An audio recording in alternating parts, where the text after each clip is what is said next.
마태복음 21장 6절에서 10일까지의 말씀을 가지고 종려주일이 우리에게 주는 의미라는 제목으로 하나님의 은혜를 함께 나누도록 하겠습니다. 여러분, 오늘은 2022년 4월 10일 주일인데 오늘을 우리가 종려주일이라고 합니다.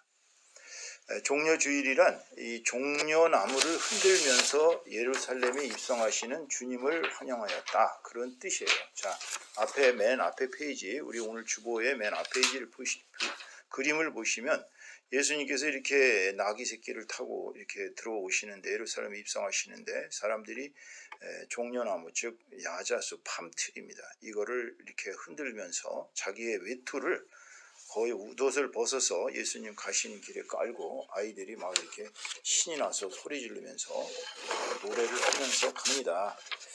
그 노래를 하는 장면을 여러분이 거기 나와 있는데요. 보면은 뭐라 그랬냐면, 앞에서 가고 뒤에서 따르는 무리가 소리 높여 이르되 호산나 다윗의 자손이여 찬송하리로다, 주의 이름으로 오시는 이여 가장 높은 곳에서 호산나 하더라. 막 호산나를 외쳐야 되는 거예요. 호산나라는 말은 원래 히브리어에서 온 말인데, 호산나는 이제 이런 뜻이에요. 우리가 지금 당신께 간구하오니 우리를 지금 구해주세요, 이 소리예요. 그러니까 딱 간단하게 영어로 얘기하면 Save us now, 지금 우리를 구해주세요, 이런 뜻입니다. 그러니까 호산나 다윗의 이름으로 오시는 이여, 주의 이름으로 오신 이여 하늘에서 높은 곳에서 가장 높은 곳에서 호산나, 호산나. 이게 호산나라는 것, 저희들을 구해주세요라는 간청한, 아주 간절한 그 이스라엘 백성들의 소망을 얘기하는 것입니다.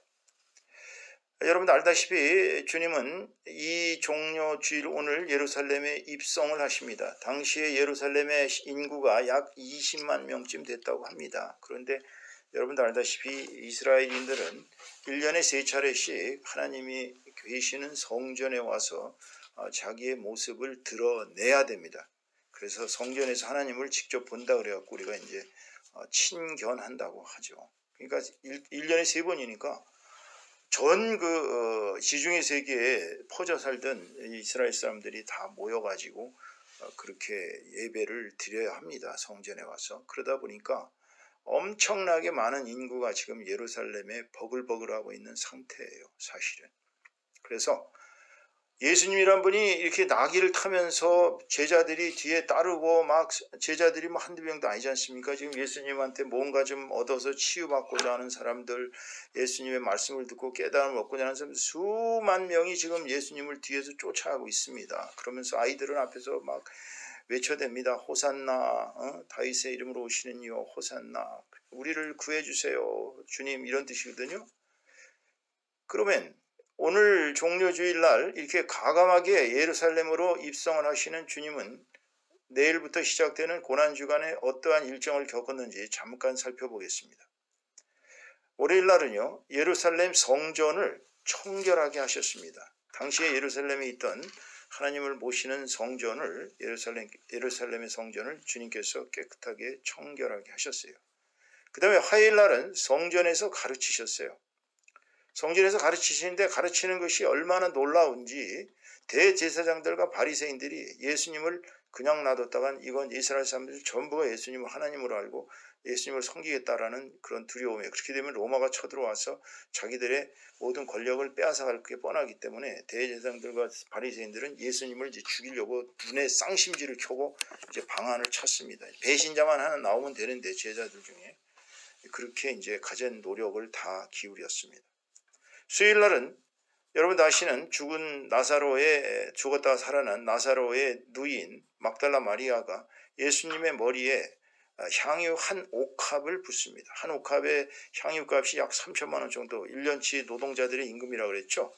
향유 한 방울만 가져도 온 방안이 가득한데 향유를 한 옥합을 깨서 예수님의 머리에 부었어요. 제자들이 열받아가지고 그 비싼 걸 왜 그렇게 깨트리냐, 차라리 팔아서 가난한 자들에게 나눠줄 걸, 라는 아주 허울 좋은 명분을 드러내자 예수님께서 그러지 말라. 이 여인이 한 일은 복음이 가는 곳에는 어디나 다 퍼질 것이다. 이렇게 하면서 그녀를 칭찬을 하십니다.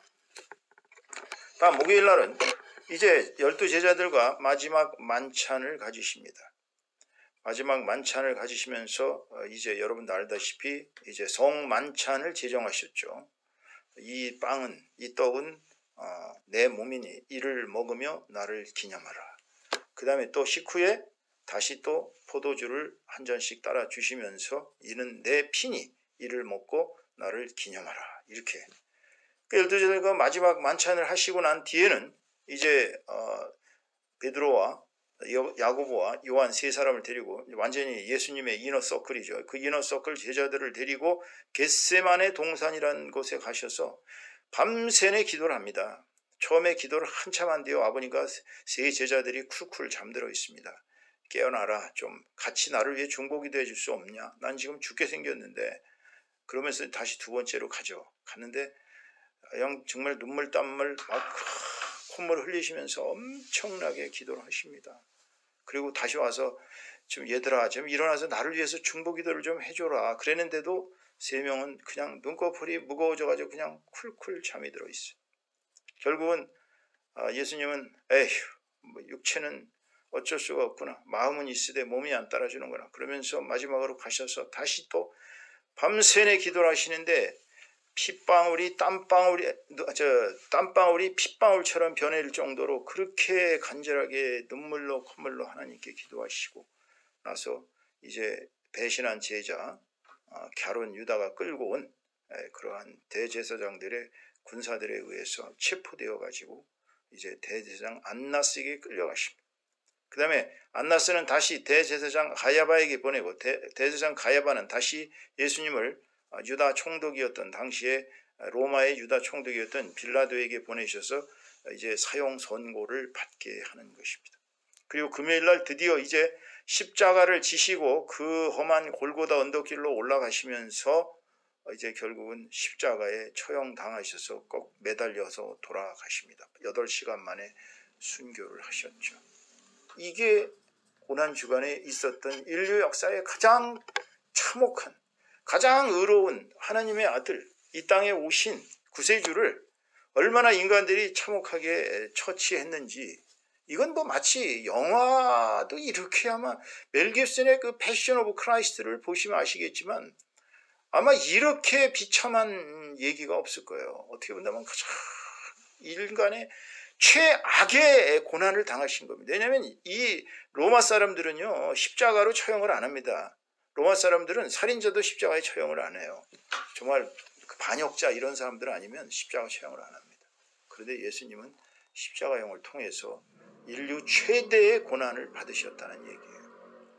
자, 그렇다면 우리는 오늘 예수님께서 이런 고난을 모르고 가셨느냐? 그게 아니지 않습니까? 예수님은 이 고난을 다 알고 가셨단 말이에요. 왜냐하면 예수님은 과거, 현재, 미래를 다 뚫어보시는 그런 영적 눈이 있으신 분이에요. 그러니까 당신이 앞으로 일어날 일을 다 보고 계세요. 보고 계시면서도 어떻게 아버지 하나님께 간절히 매달려 기도하는 것이 인간으로서 너무나 참을 수 없는 끔찍한 고통이기 때문에 그걸 아시기 때문에 주님은 고난 속에서도 이렇게 정말 종려 주일에 예루살렘에 마지막 순교를 하러 가시는 이 정말 눈물 어린 장면을 우리가 의미를 깨달아야 합니다.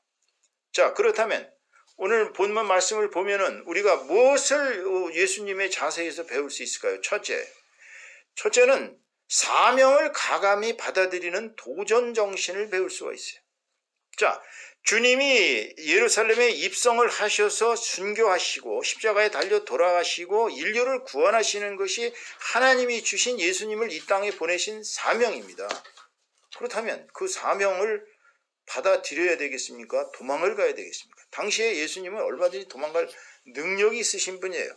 하늘의 천군 천사들을 불러서 정말 그 로마 군인들을 처치할 수도 있으셨어요. 그럼에도 예수님은 당신이 그렇지 않으면 어떻게 구약 성경에서 얘기한 메시아가 와서 인류를 구원한다는 하나님의 원래의 건대한 그 구원 계획이 성취될 수 있겠느냐. 내가 죽는 것이 마땅하다라고 도전을 하시는 겁니다. 여러분, 우리 역사에서 정말 위대한 성으로 불리는 이순신 장군의 예를 한번 가만히 살펴봅시다.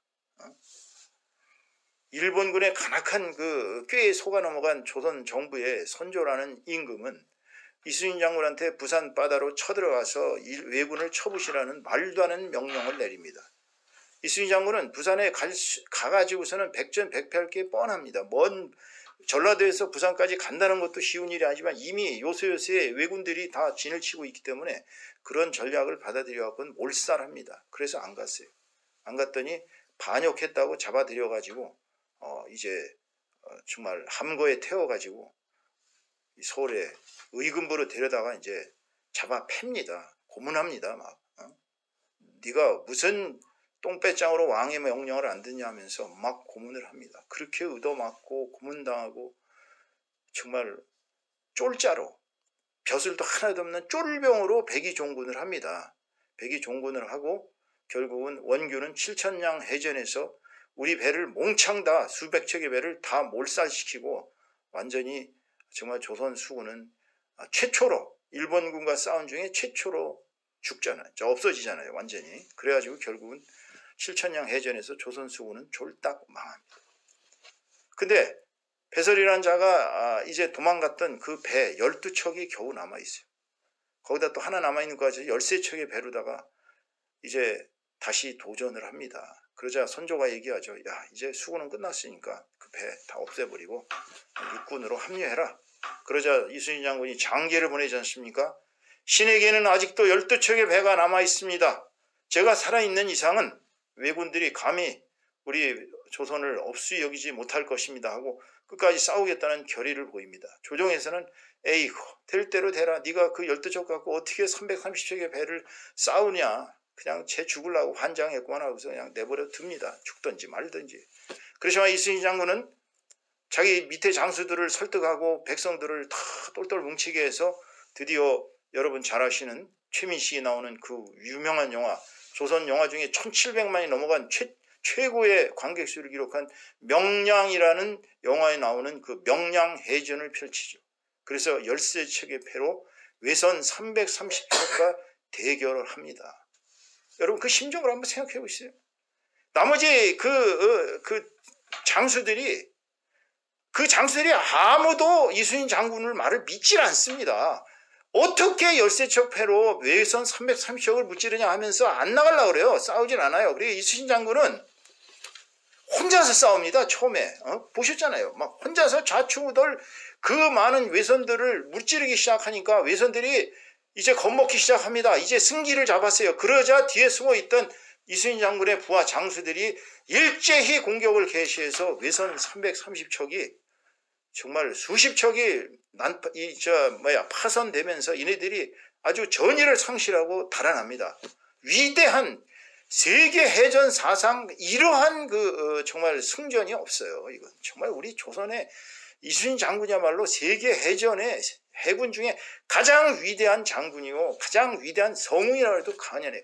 이순신 장군이 13척의 배로다가 외선 330척을 무찌르러 나갈 때 그 심정, 그게 바로 사명을 가감히 받아들이는 예수님의 도전 정신이에요. 예수님은 당신이 가서 사단의 세력, 인류를 완전히 망가뜨릴 수 있는 원죄 아시지 않습니까? 아담과 이브를 꼬드겨가지고 그거를 받아먹게 하고 그야말로 선악과를 먹게 해서 인류를 타락시키고 그동안 인류를 죄와 사망으로 끊임없이 끌고 지옥으로 끌고 가는 그 사단, 정말 하나님과 거의 맞먹을 만큼의 그 과감한 힘을 갖고 있는 사단에 도전해서 이제 저 사단을 깨야만이, 죽음을 깨야만이, 부활해야만이 인류가 살아난다는 그 엄청난 도전 정신을 가지고 주님은 종료주일날 정말 들어가신 거예요. 예루살렘. 우리가 이것을 배워야 합니다. 여러분이 사명이 뭐예요? 여러분 사명이 있습니까? 하긴 뭐 사명이 뭔지도 모르는 사람은 문제가 있겠지만 사명이 있으시면 주님처럼 덤비셔야 합니다. 도전하셔야 됩니다. 두 번째로 주님은 하나님 아버지의 명을 순종하셨습니다. 천군 천사들을 보내달라 그래서 로마 군인들이고 뭐 대제상 데리고 싸그리 휩쓸어 버릴 수도 있지만 하나님 아버지의 뜻이 뭔지를 물으셨어요. 그래서 변화산에 갔을 때 엘리야도 나타나고 모세도 나타나가지고 주님이랑 옷이 갑자기 하얗게 변하면서 두 사람의 그 죽은 선지자들, 지금 천국에 가 계시는 그분들이 나타나서 예수님에게 말씀하셨겠죠. 당신이 죽는 게 아버지의 뜻이라고, 하나님 아버지의 뜻이라고. 당신이 돌아가셔야, 순결해야 인류를 구할 수 있습니다.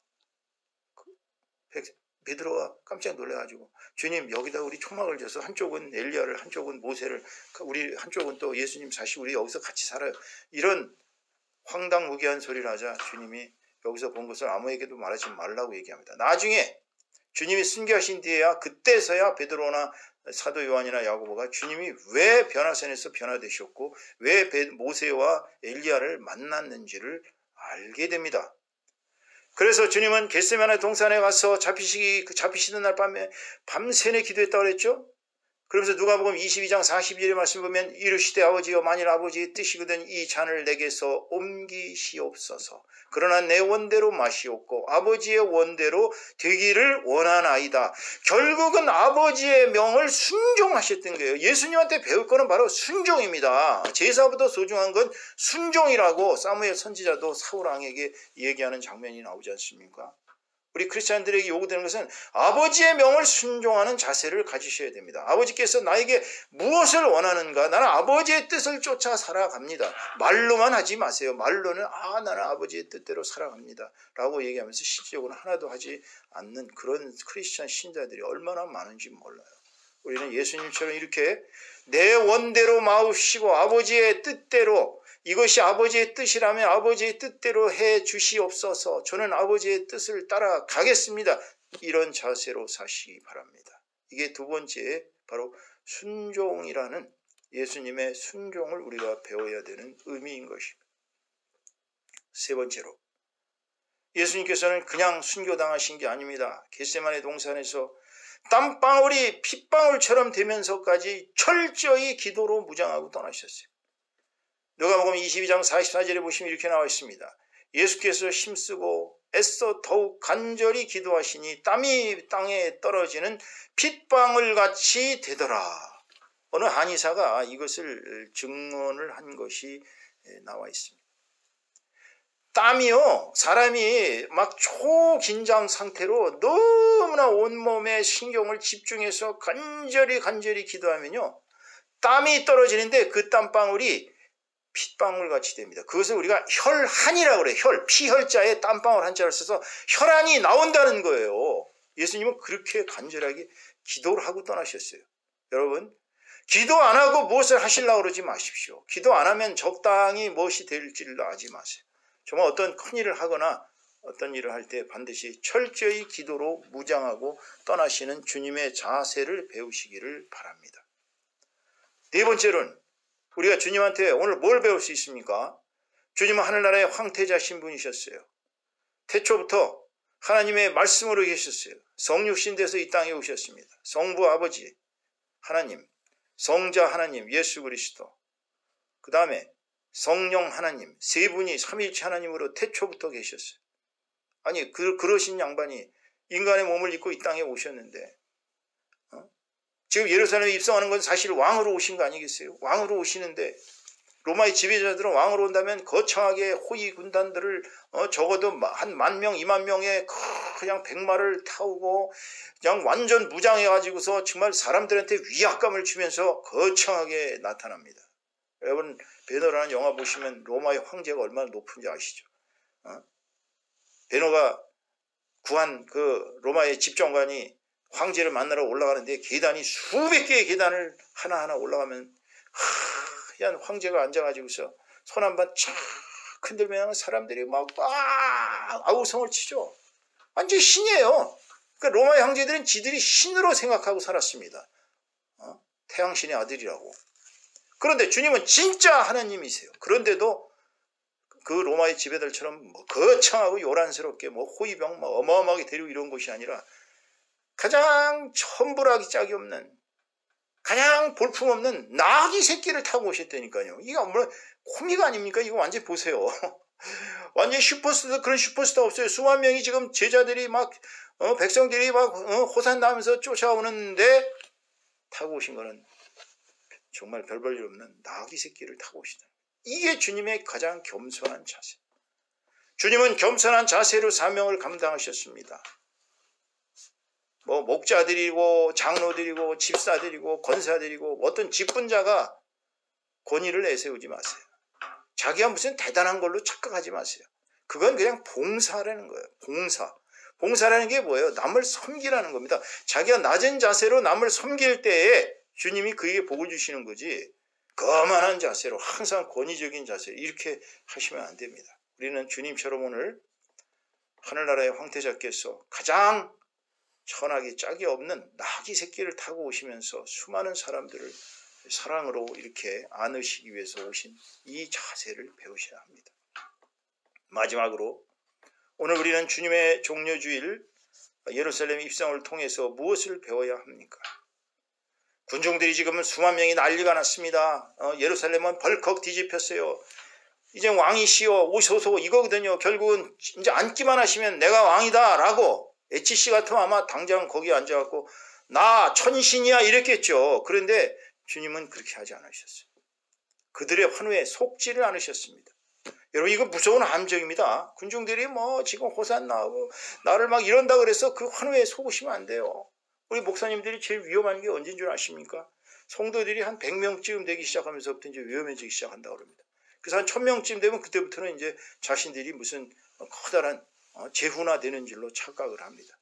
그 다음에 10,000명, 20,000명 넘어가는 대형 교회가 되면은 그때부터는 더욱더 이제 예수님의 자리에 자기가 앉습니다. 안 됩니다.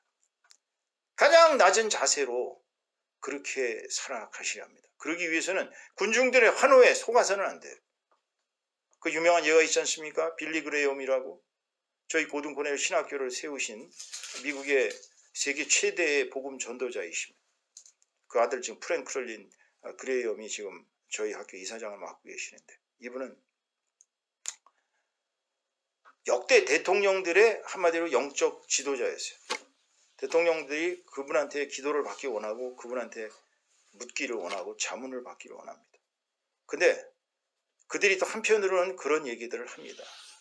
저하고 러닝메이트로 부통령으로 좀 나오시면 안 되겠습니까? 여러 사람들이 그랬습니다. 여러 사람들이. 닉슨서부터 그 이전부터. 그러니까 이분은 그냥 자기가 예스 한마디만 하면 그냥 부통령이 되셨다가 아마 대통령 때 되실 수가 있었어요. 그런데 이분은 no. 왜냐하면 자신은 기도를 아무리 해도 하나님의 길을 가는 것이 자기의 도리지 정치 지도자의 도리를 가는 것이 아니다. 나는 정치 지도자의 길은 나의 길이 아니다. 그리고 그분은 군중들이 아무리 자기를 환호해도 그것은 예수님에 대한 환호지 자기에 대한 환호가 아니라는 것을 깨달으셨기 때문에 그들의 환호에 속지를 않으셨어요. 예수님은 바로 군중들의 그 내일이면 순식간에 변화될 수 있는 군중들. 지금은 뭐 호산나 다윗의 자손 높은 곳에 계시는 이요 주의 이름으로 오시는 이요 가장 높은 곳에 호산나 해놓고서는 그 다음날 어떻게 됐습니까? 그 다음날 대제사장들이 선동하니까 크루시파이 him, 크루시파이 영어로 막 그러잖아요. 십자가에 매달아라, 십자가에 매달아. 빌라도가 오직이나 그 10만 명이 넘는 그 군중들 앞에서 얼마나 질렸으면은 자기는 죽어도 죽이고 싶지 않은데 할 수 없이 지난 시간에 말했듯이 사형 선고를 내렸겠습니까? 오늘 우리는 이러한 5가지 사명을 가감히 받아들이는 도전 정신과 하나님 아버지의 명을 순종하는 자세와 철저히 기도로 무장하고 떠나는 자세와 가장 겸손한 자세로 사명을 감당하는 자세와 군중들의 환호에 절대 속지 않는 이런 자세를 오늘 종려주일에 주님께서 예루살렘에 입성을 하시는 것을 보면서 배워야 합니다. 오늘 설교의 결론을 맺습니다. 우리는 순교하시기 위해 마지막으로 예루살렘에 입성하시는 예수님의 모습과 자세 속에서 여러분 자신의 이 세상에서의 사명을 철저히 수행하는 자세를 배워야 합니다. 그러기 위해서는 첫째로 하나님께서 아버지께서 내게 맡기신 사명이 무엇인지를 우선 철저히 알아야 돼요. 사명을 알아야 수행을 할 거네요. 그 사명을 수행하기 전에는 땀이 핏방울처럼 되는 수준까지 기도와 말씀으로 무장해야 돼요. 하나님의 말씀에 순종하고 하나님께 기도하는 이 능력으로 사명을 이행하시는 것입니다. 그리고 세상 사람들의 거짓 환호와 위선을 철저히 깨달아야 합니다. 세상 사람들이 환호한다고 다 속아 넘어가고 안 되고 좋은 얘기한다고 자기가 아주 위대한 사람으로 착각하면 안 돼요. 자신의 본분을 잊지 않고 자신의 길을 가야 합니다. 그 길은 십자가의 길입니다. 예수님이 골고다의 언덕길을 올라가셨던 그 길, 고난의 길입니다. 오늘 종려 주일에 예루살렘에 입성하신 예수 그리스도께서 배워야 할 이러한 교훈을 저 여러분 다 이제 다음 주 고난주간부터 한 주 하루하루 철저히 실행하면서 실천하면서 고난주간을 보내고 정말 영광의 부활절을 맞이하는 저와 여러분 다 되시기를 주님의 이름으로 축원합니다. 축원합니다.